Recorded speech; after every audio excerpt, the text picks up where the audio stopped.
I'm going to move on today, of course, like I said, continue talking about World War One.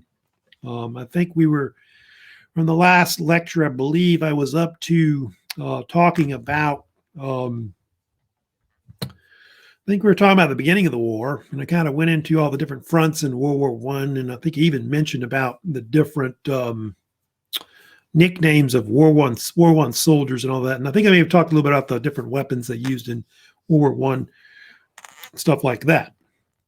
So I need to talk about today some of the major campaigns that were fought in World War One. There was one, of course, I want to get into and talk about today, which was called the Gallipoli Campaign, which is sometimes also called the Dardanelles Campaign as well. And what happened was, at the end of 1914, the Ottoman Empire came into the war on the side of the Central Powers, which is, Germany, Austria-Hungary, and Bulgaria. And this caused a big problem because about the Ottoman Empire controls a lot of the territory around the Black Sea, especially the southern part of it.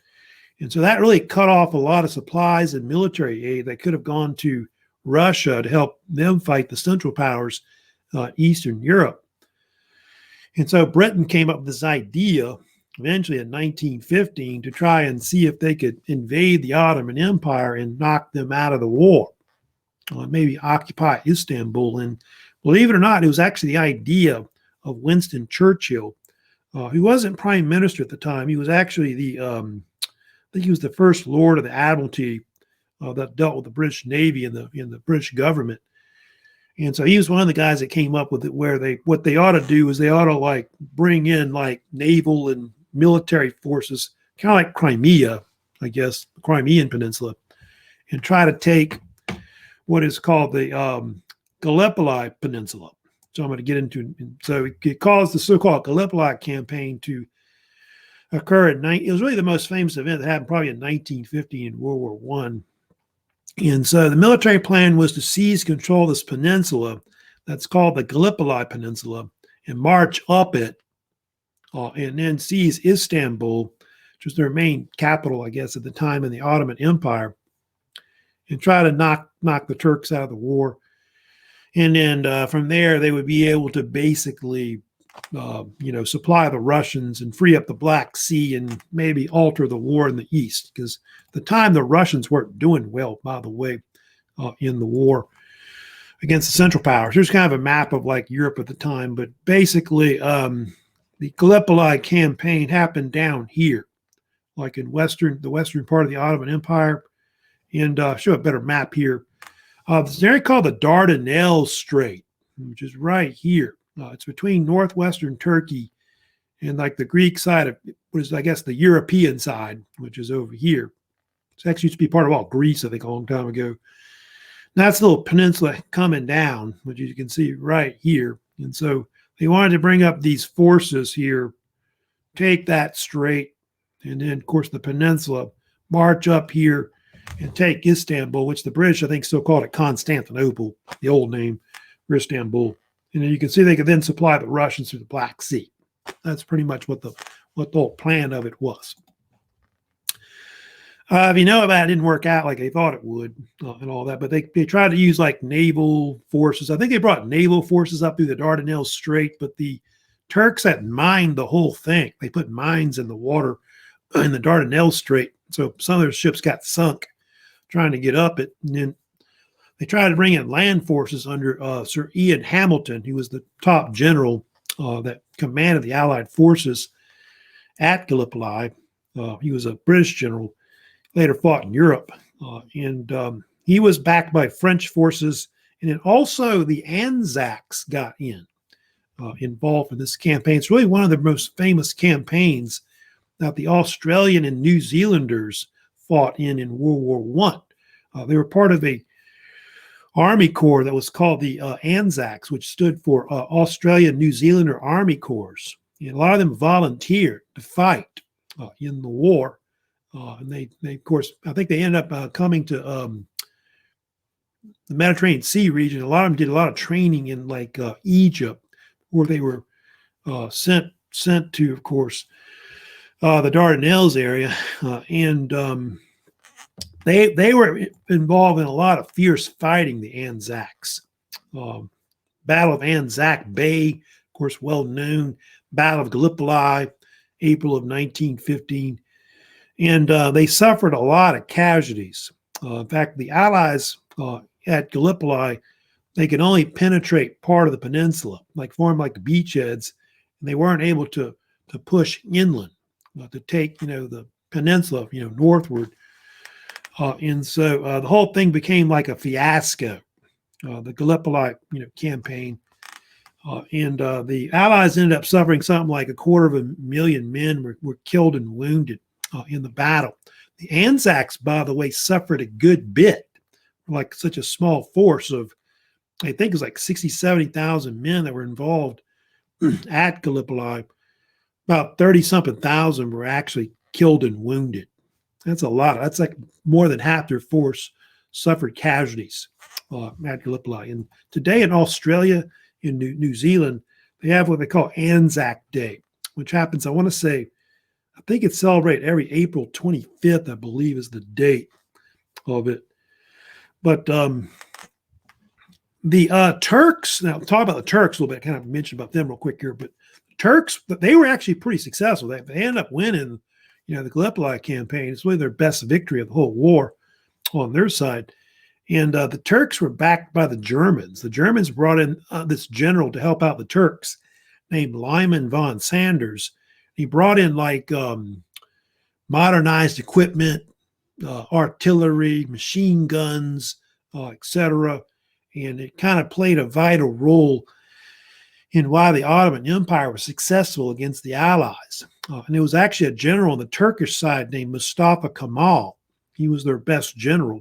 And he became one of their great heroes in the war. They later called him Ataturk, which meant father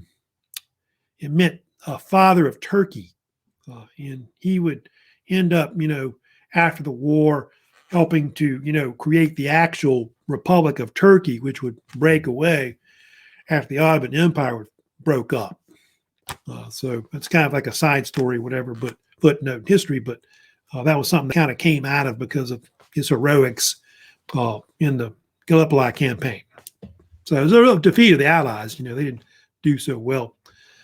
Then, of course, if you study about 1960 was the peak of a lot of the bloodiest war battles that were fought in World War I. In fact, there were two battles that were fought in World War I that were very bloody, fought on the Western Front, which were the battles of Verdun and the Battle of the Somme. Both fought with the British and French mostly against the Germans.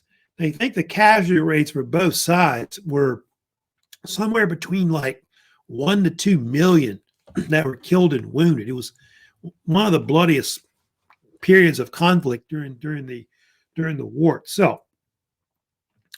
It is considered one of the greatest battles of World War I. I don't know if it's the bloodiest. It's kind of a debate between Verdun and Somme.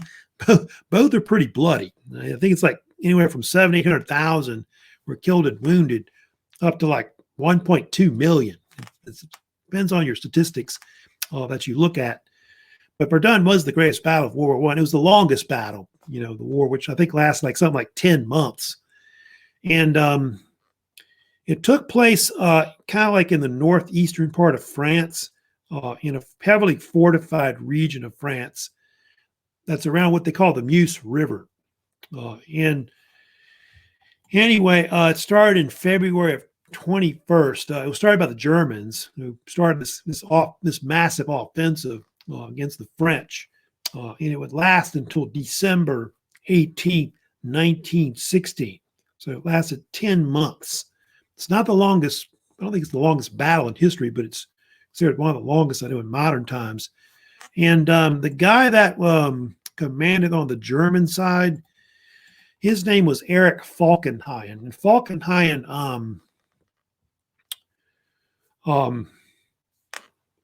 he was one of the top generals in the West that was fighting. Head of the German chief of staff at the time, and he employed a military strategy to try and defeat the French. What he did is he tried to concentrate the German forces on one spot on the Western Front, try to break through.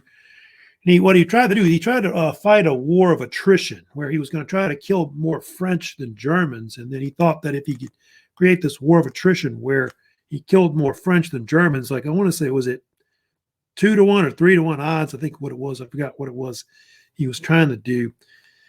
He felt like they could break through eventually. I think for every two Frenchmen, if he could kill 2 Frenchmen for 1 German, he thought he could probably break through eventually. And then they could take Paris, and that would end the war at that point. And they fought over a bunch of forts, which I told you the whole area around Verdun was heavily fortified. There were like at least 3 forts they fought over. Vaux, Souville, and Douaumont were all fought over, which I think Douaumont was like, it changed hands like I want to say 3 times between the French and the Germans, back and forth. And on the French side, the top general that led the French became real famous, Philip Pétain, or Henry Pétain, they usually called him. And he was later called the Lion of Verdun. And he was considered to be the big hero at Verdun that held the Germans back. He kept their morale going, I guess. He started using this motto that was actually attributed to this other general that had used it, named Robert Nivelle. He started using it to boost the morale with his forces. They kept saying, "They shall not pass. They shall not pass." I think he even wrote it on the walls or something like that, things like that, like maybe in one of those fortresses. And so they think that if the Germans had broken through, I think at Verdun in 1916, they think the war would have been over, pretty much. But the Germans weren't able to break through, and so Verdun eventually became like a stalemate where neither side really could win, overall. Part of why Verdun failed later, the British counterattacked this other battle starting in July of 1916, which was called the Battle of the Somme. Was fought north of Verdun near what is called the Somme River. And it helped to relieve pressure on Verdun to the south. It was pretty bloody too. The Somme would go on to last for many months to the end of the year in November. So you can see it lasted like something like close to 5 months. And it became one of the bloodiest battles ever fought really in World War I. So it's kind of, like I said, a toss-up between the Somme and the Verdun battle. I think some people think the Somme battle was bloodier overall. At one point, the Allies actually were successful. In fact, it was one of their first major successful battles where they actually were able to push back the Germans at that point, penetrating their lines. They pushed the Germans back something like 6-7 miles. And they say this battle, of course, became very famous later for what they call the use of the tank, which was developed by the British. The British introduced the tank in the war, a new kind of weapon, and it was first used in the Battle of the Somme. I think it helped kind of play a little role in maybe pushing the Germans back a little bit. But the Germans realized that if they didn't do something in the war at that point, that the Allies might get the better hand. And if you know what happened, by 1917, the Germans created a new defense line, which was later called the Hindenburg Line. And that helped to kind of further the war longer after that.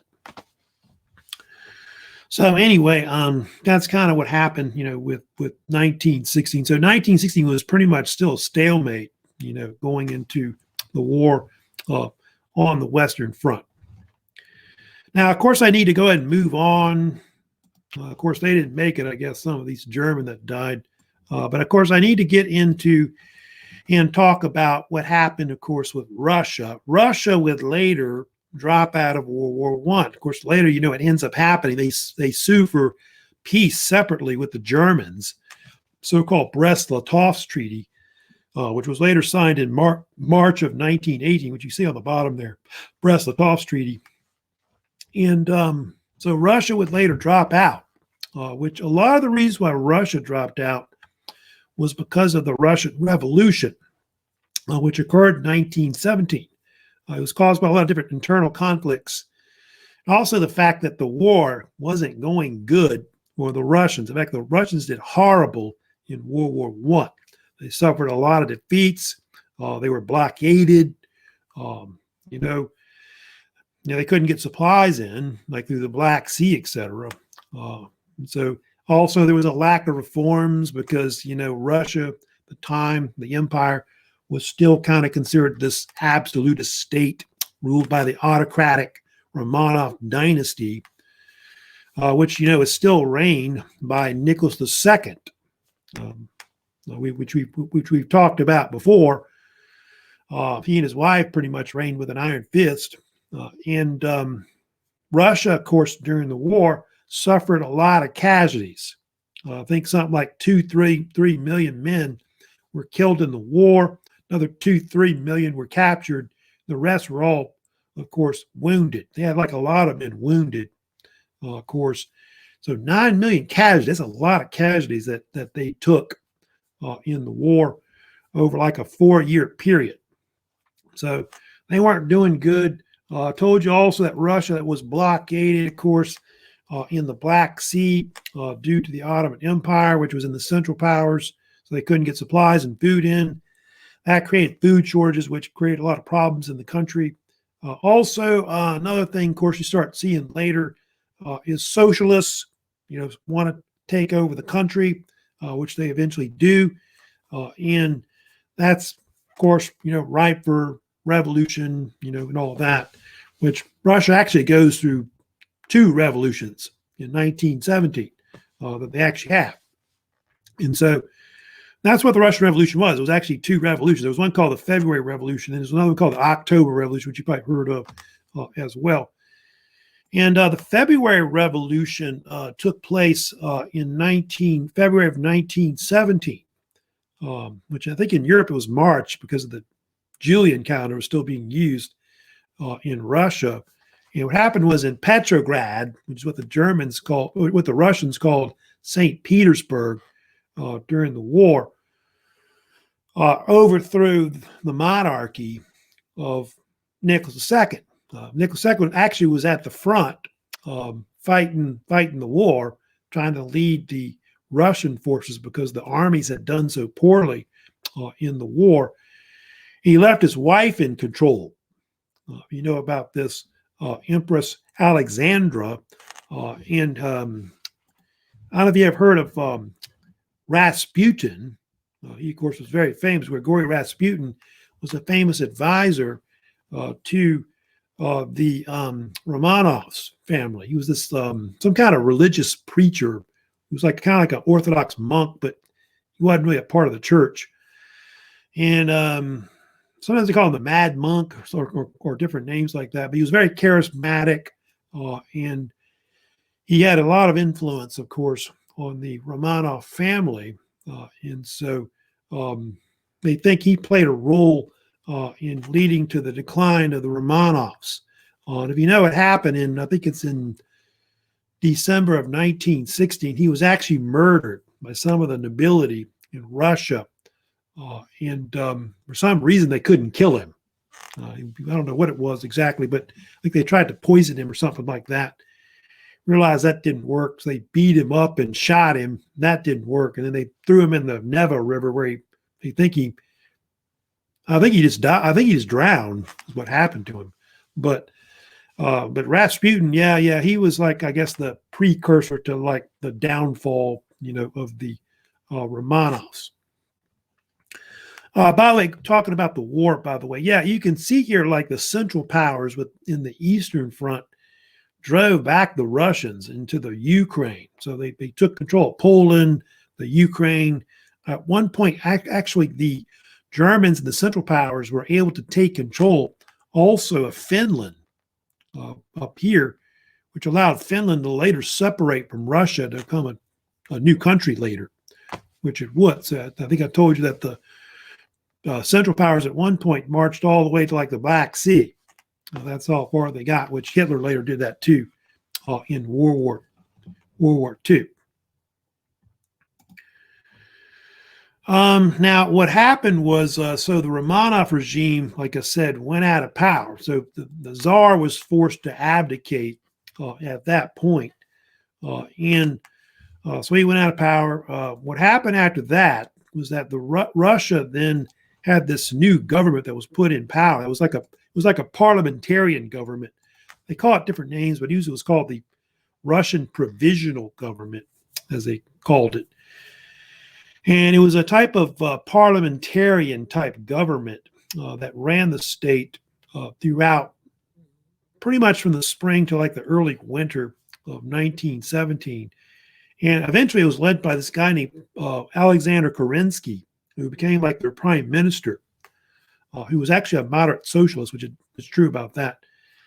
And he would be in power for a bunch of years, but Kerensky kind of fell out of favor because he was pro-war. He wanted to keep the war going, to help the Allies out against the Germans and the Central Powers.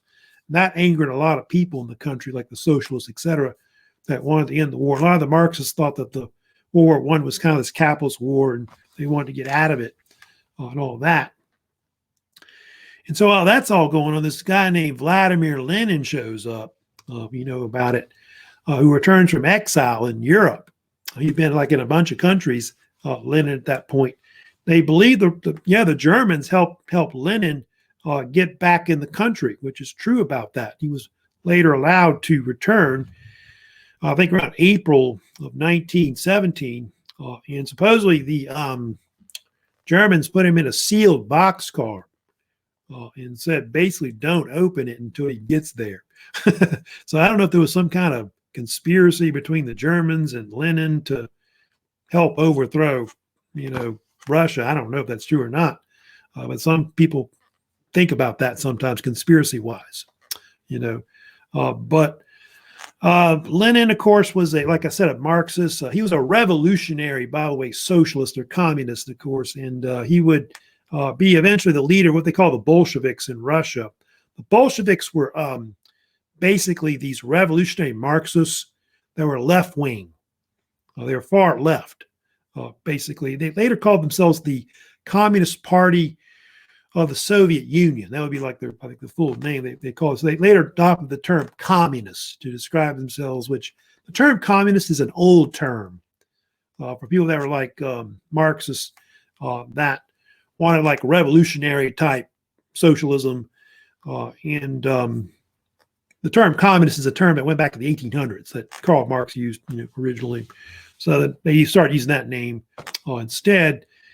And of course, the term Bolshevik is a Russian term that meant majority, because they were a majority of a bunch of these socialists that were in the country. There was another group called the Mensheviks, which meant minority. They were a smaller faction. So they were the majority faction of these groups here in Russia. And of course, later people called them not just communists, but they called them Reds. Reds because they used the red flag with the hammer and sickle, which became the main symbol of their, of course, their political party that would, of course, take over eventually Russia over time.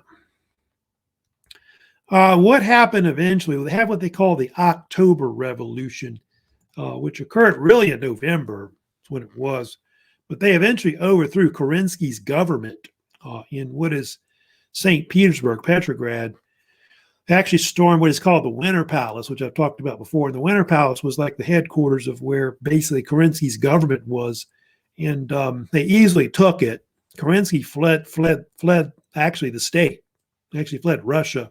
And Kerensky, I think, ended up in the United States later, like in exile. So he left the country eventually.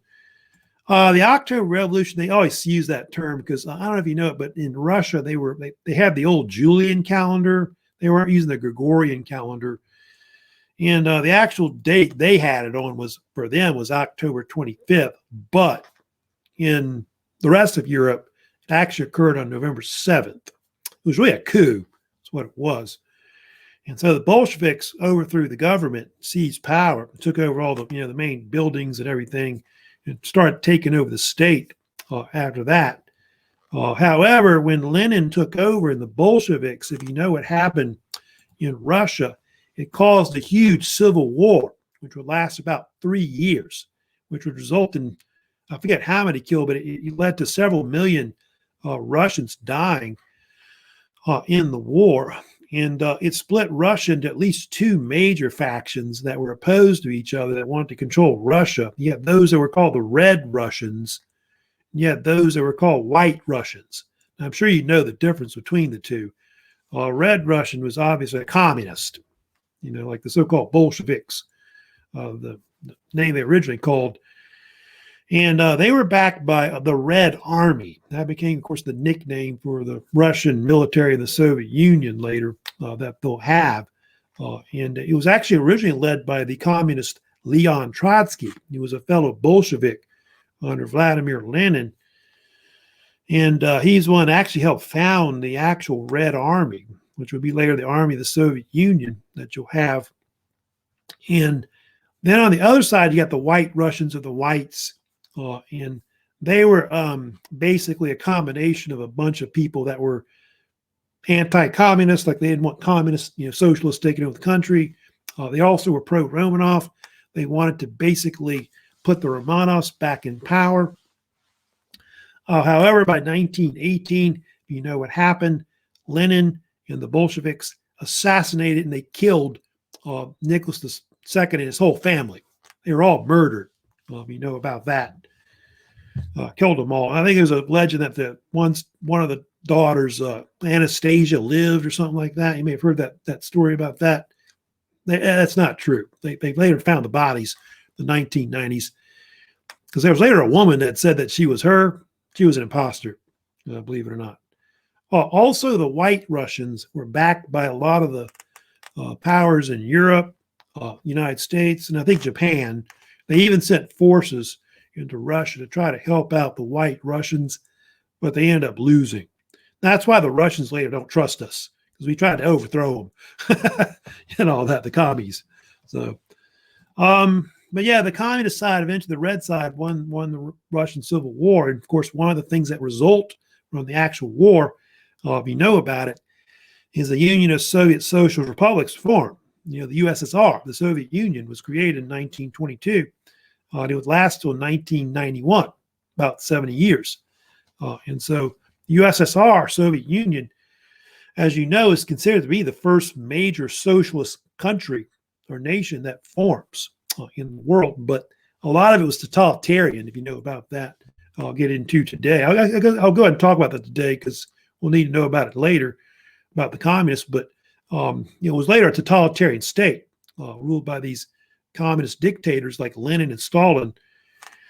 And it led to a lot of deaths in Russia. Like a lot of people died, and of course, under the communists. And let me talk a little about Lenin. Lenin was the founder of the Soviet Union. He was also their first leader. He's pretty much in power with this state from, I guess, 1918 to 1924.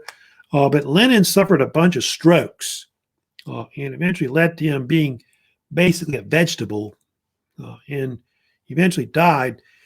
And he tried to prevent Joseph Stalin from taking power, who was also a fellow Bolshevik who was from Georgia, not U.S. Georgia, but Georgia in southern Russia, and now a separate state, if you know about that. And by the late 1920s, Joseph Stalin eventually took power. I've got a picture of him to show Stalin.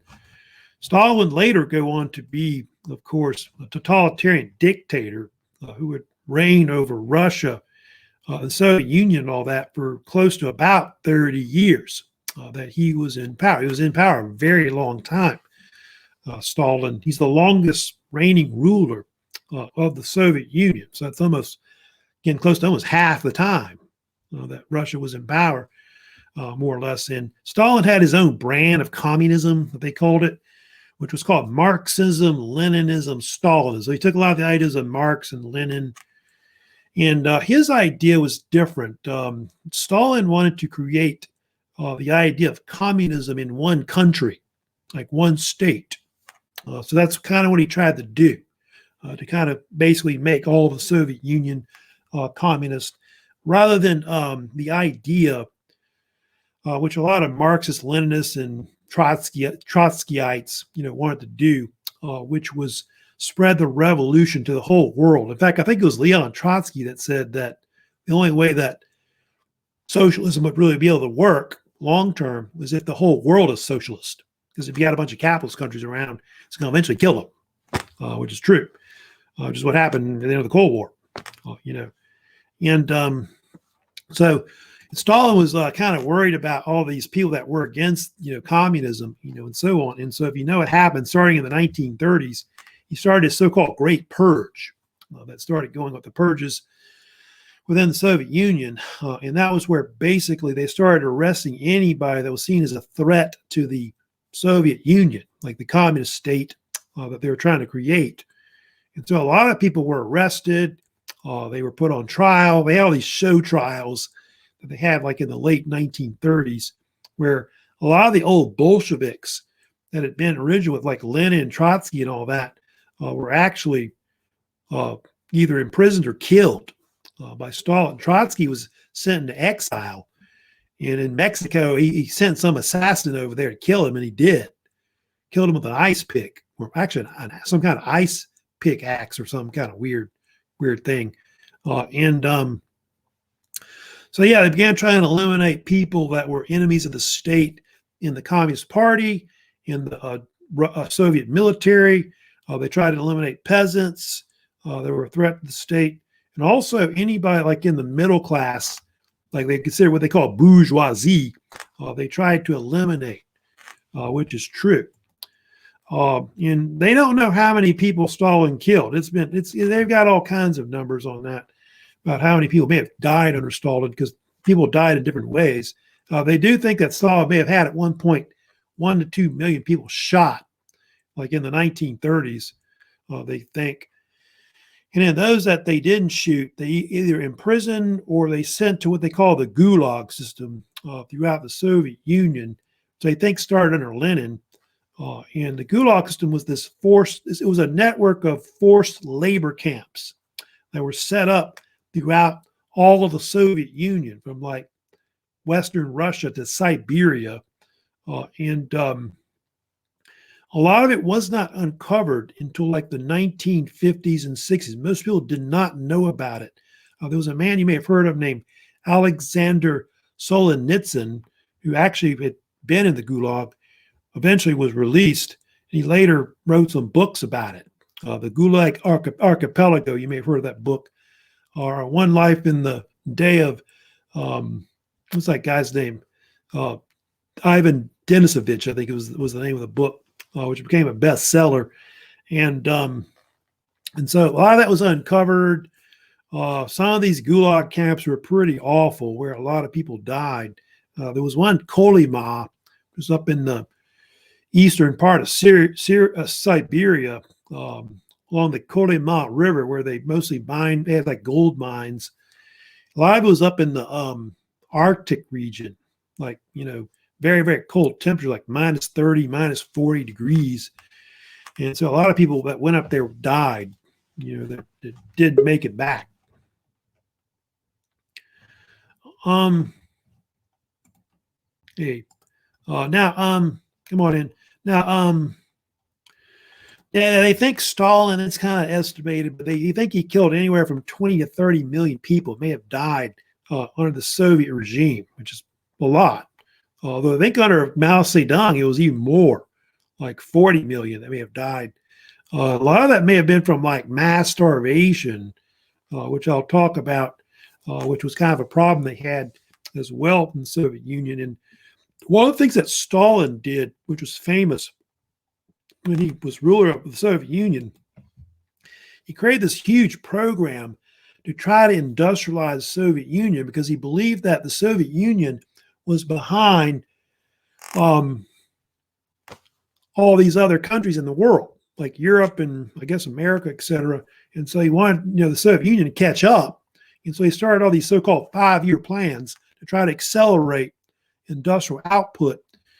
And he needed all the food to feed the workers. And so he came up with this idea to collectivize all the agriculture and force all the peasants to basically work for the government as farmers.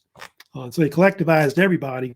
And if you know what happened, a lot of the peasants didn't want to do it.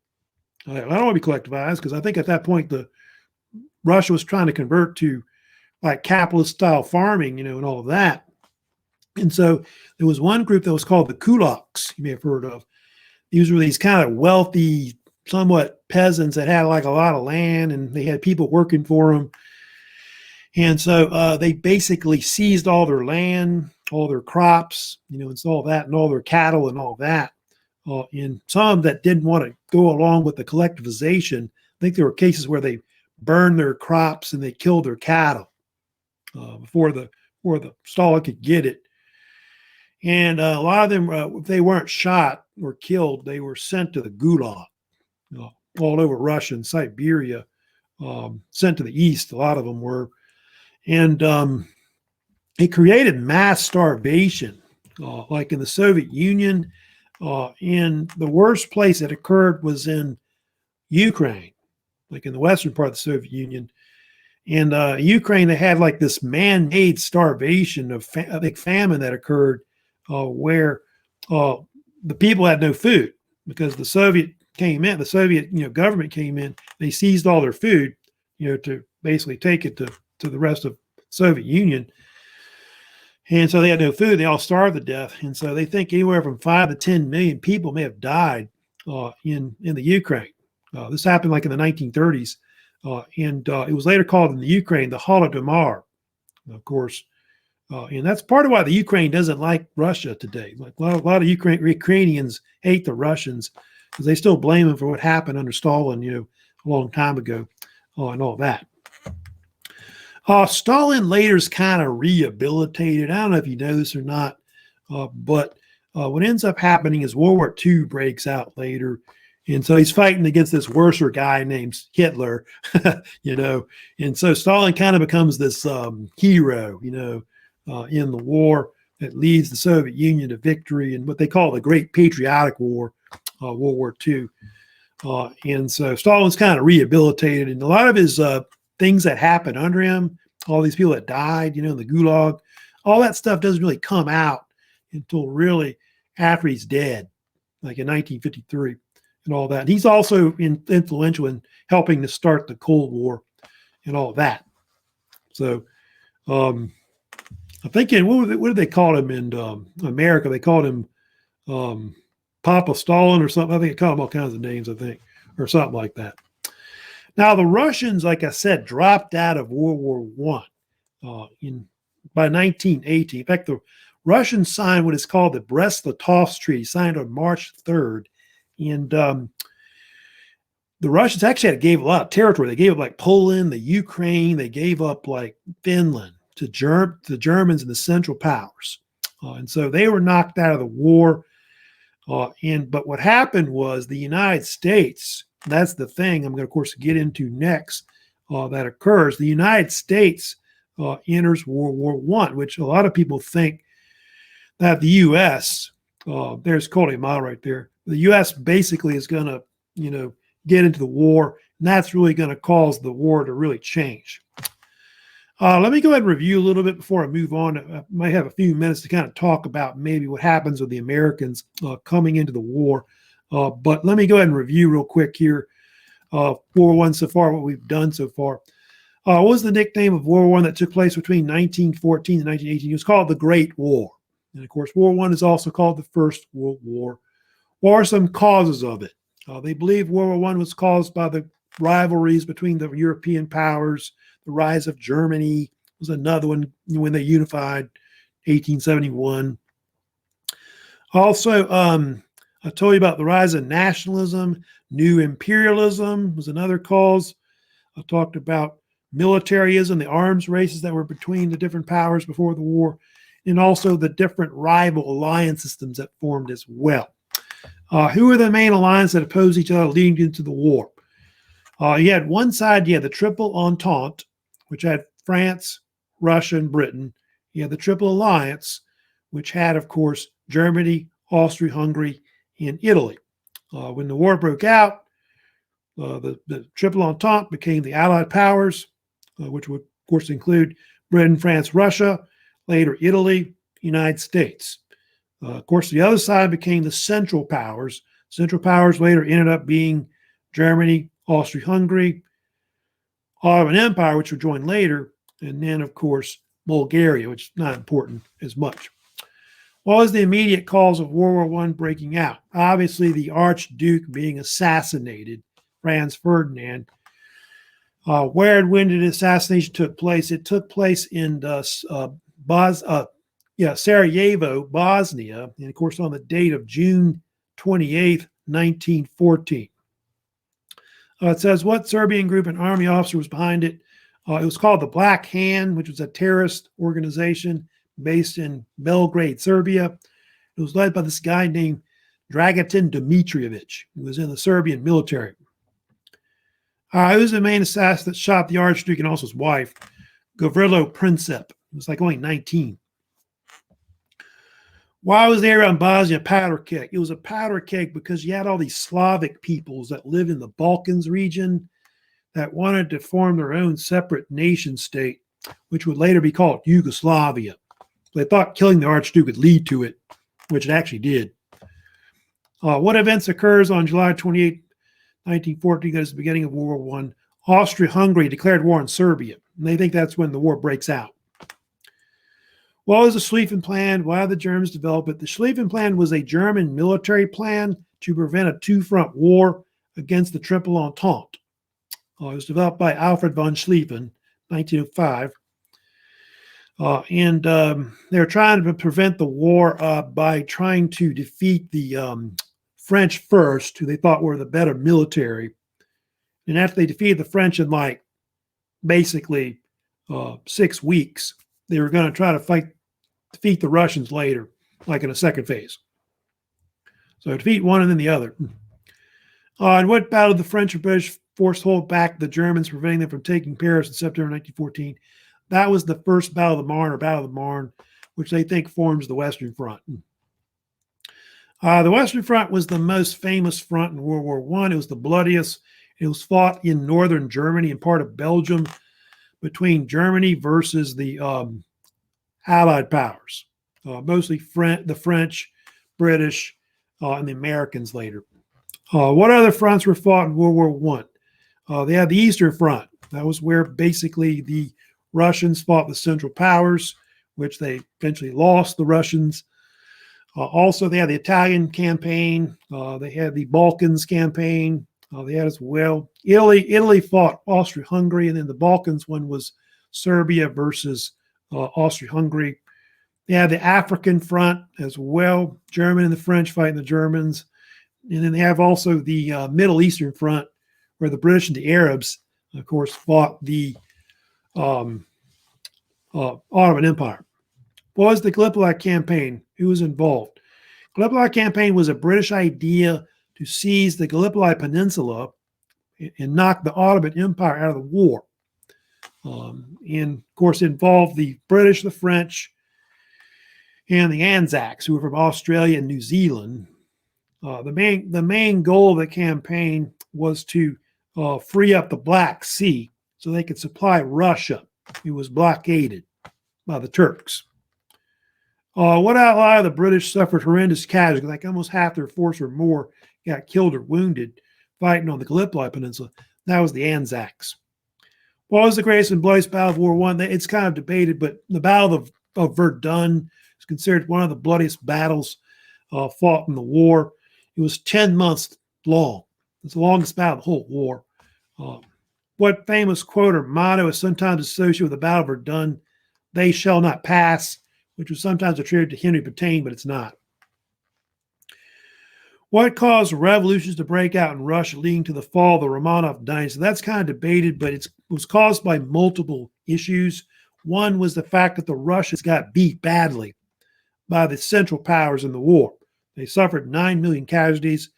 Also, a lack of reforms in the country, the Romanovs. And then, of course, Russia was still an absolutist type state, which people wanted to overthrow. Who was the religious mystic, or maybe like a monk, that controlled the Romanov family of Nicholas II? That was, of course, Rasputin. I also call him Grigory Rasputin. What happened to him? He was actually murdered by the nobility in December of 1916. One more slide. What was the outcome of the February Revolution of 1917? The Tsar or Emperor Nicholas II was overthrown, forced to abdicate, and Russia put in a provisional government run by their parliament, which is called the Duma. Who was Vladimir Lenin? Lenin was this Bolshevik and far left communist that eventually seized power in Russia. And it led to the October Revolution, which happened on November 7th, 1917. And they eventually overthrew Russia and later formed the Soviet Union. Who were the Bolsheviks? The Bolsheviks were far left communists that later seized power in Russia. The name meant majority. And they later called themselves the Communist Party of the Soviet Union.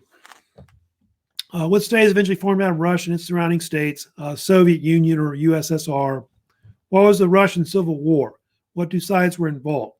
The Russian Civil War was a civil war that broke out at the end of World War I, about 1918 to 1921, and involved two factions, the communist side, which were the red Russians, versus the non-communists, which were the white Russians. And the white Russians wanted to put the Tsar back on the throne. But they lost, and of course the Soviet Union, of course, formed. Who took over the Soviet Union after Lenin died in 1924? Joseph Stalin. Stalin was known for being the longest ruler of the Soviet Union, close to 30 years. He was also famous for being a totalitarian dictator. What was the Great Purge, or also called sometimes the Great Terror? They call it too. Some people call it also the Red Terror. It's called all kinds of names. The Great Purge or purges. That was where in the 1930s, mostly the Soviet Union under Stalin purged the Soviet Union of anybody that was non-communist or a threat against the state. And many people were either killed, imprisoned, or sent to the Gulag system. What was the Gulag system? It was a network of forced labor camps that were all over the Soviet Union, and millions went into it. They're not sure how many people died in the Gulag, but it was probably several million that may have died at one point. And I'll tell you, Kolyma, I think, was one of the worst ones in Siberia. All right, let me get in next for a few minutes. I've got some time left, but I'll get into it and talk about it next. I need to get into and talk about the United States. The United States, of course, eventually entered into World War I, starting in 1917. And, of course, there were a lot of different causes why the United States got in the war. There's two main reasons why. One was German aggression in the Atlantic due to their submarines. The German U-boats who were following this policy called unrestricted submarine warfare, where they were basically sinking any kind of ship, whether it be non-combatant or combatant ships, they were sinking them. And if you know about it, it caused in May of 1915 the so-called Lusitania Incident that occurred, which was very famous at the beginning of World War I. And the Lusitania, which I do have a picture of, was this cruise liner that was sunk in May of 1915. In fact, the actual date of when it was sunk, I'll give you, is May the 7th. Yeah, May 7th, 1915. And it was, of course, called the RMS Lusitania. And it was bound, by the way, from New York City. People kind of knew about it because it was like in all the newspapers talking about it going across the Atlantic, and it was going to go from New York City to Liverpool, which is on the southwestern coast of England. And it had Americans on board. And apparently it got into the Irish Sea, almost about to get there to dock. And it got sunk by this German U-boat. I think it was called U-20, was the U-boat or submarine that sunk it. And if you know about it, it sank real fast. Like, I don't know if you know much about it, but it sank in like 15, 20 minutes. It just like got hit. They claimed it got hit by 2 torpedoes, but I think the captain of the submarine later said he only fired 1 torpedo. But apparently there was some kind of secondary explosion that occurred. after the first torpedo hit. And so the crew and the passengers could hardly get off. And so a good chunk of the crew and passengers died. About 1,200 people got killed, of course, out of 1,900 people, roughly. So ship sank real fast. And what happened was of course, it was in all the newspapers and all that about the sinking, and it angered a lot of people, like in the United States. In fact, there was threat of war at that point. The United States, declaring war. In fact, I think the Secretary of State under President Woodrow Wilson, who was William Jennings Bryan, actually resigned. He was so angry about it and all that. And so we actually broke diplomatic relations with the Germans at that point. And because about 139 Americans got killed when it went down. And we start to openly pretty much aid the Allies in the war. Pretty much the reason why the Lusitania Incident is so important is because it got the Americans to begin supporting the Allied side. But a lot of people think we were already doing it. And I don't know if you know it or not, but later they found out from like a copy of the manifest on Lusitania that there had been munitions on board that the Americans put on there to try to supply the Allies in the war. That could have contributed to why the thing sank fast. They think after the first torpedo hit, there was a secondary explosion, which could have hit the munitions and blew it up. They're not sure. Now, the Germans worrying about the Americans now declaring war on them and getting in the war, they placate the Americans by suspending their policy of the unrestricted submarine warfare that they're doing, of course, in the Atlantic. The Germans promised to make this pledge or agreement that they're not going to sink non-combatant ships unless they warn them, before they warn them. So they're going to say, hey, we're going to sink your ship. You need to get off, that kind of deal. And so they call it the Sussex Pledge or Agreement after some ship called the Sussex went down and had a few Americans on board. So they're really concerned about that, about us getting in the war and all that. And they were trying to keep us out because they thought that could turn the whole war, in the Allied favor and all that. Then the second issue I'll talk about too, of course, is that they had what they call the Zimmerman telegram that happened, which is very, very famous, which I'll show you real quick. The Zimmerman telegram. The Zimmerman telegram was something, of course, that's very, very well known, of course, with the beginning of World War I and all that. The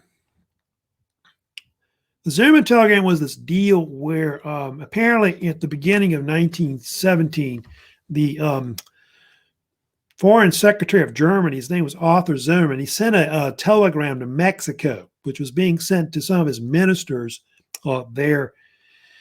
And it got intercepted by the British, who got a copy of it. And so it became known as the Zimmerman telegram or the Zimmerman note. And then I think by March, everybody knew about it in the newspapers. And if you know about the telegram, Zimmerman told the German ministers there that what they need to try to do is to somehow convince the Mexicans to join the Central Powers against the Allies, I guess against the United States, basically declare war on the United States, what they wanted them to do. And the Germans were going to help try to get Mexico's territories that they lost to the United States a long time ago. I don't know if you ever studied about the Mexican War, Mexican-American War that was fought in the mid-19th century, I think around the 1840s, I believe it is. But if you study about that, the United States took New Mexico, Arizona, California, part of Nevada and all that, pretty much from the Mexicans in that war, Republic of Mexico, which I guess they never liked too much. And so they're trying to promise them, hey, we're going to give you military aid, try to get that back. I think including Texas, which they lost before that in the 1830s, so-called Texas Revolution that happened in America. And they also were going to ask the Japanese if they wanted to join too, as well. And so that was pretty much the last straw, more or less. And so basically, within a few years, a few days after that, U.S. Congress And the president of the United States, Woodrow Wilson, decided to basically declare war on Mexico. Excuse me, on Germany. I meant on Germany. And so that's how the United States got in the war. And Wilson, by the way, ran for re-election in 1960 on, I think, a slogan which was called "He kept us out of war," changed his mind about that and said that, hey, we need to keep the world safe for democracy, is what he famously said. And so that's why we got in the war. And so the United States is going to come into the war in 1917, in 1918. And it really plays a major role in why the Allies will later win World War I. So I think I'm going to stop here because I don't have enough time to finish World War I. But on Tuesday next week, I'm going to finish up World War I, and then we'll talk about between the wars. I'm going to get into the rise of fascism. I think it's going to be the big thing we'll talk about later, and then probably get in down the road towards World War II. So that's the things we're coming up next, of course, lecture-wise. But before I go, don't forget, I've got a couple due assignments I posted in assignments, so check that out. In quizzes, to check that out, which was one on the Industrial Revolution and socialism, and then the other one's on the on Devil's Island documentary I gave you to do. So do that, and then don't forget your second exam has been pushed back. The due date, it's due Saturday this coming week, which is November 7th. So you don't got too many weeks left of school. Don't forget about that. We're trying to wrap up whatever I can on the semester. And remember, you got coming up next week, you got your book report due, and then you got the third vocab due also as well. So that's it for this week. Don't forget, I'm going to have this video up on my YouTube channel later. So send me comments, questions if you got any, about this lecture or any lecture before. And that's it. And if you had an administrative question, just email me, okay, about whatever. So that's it. Y'all have a good weekend coming up. So take care.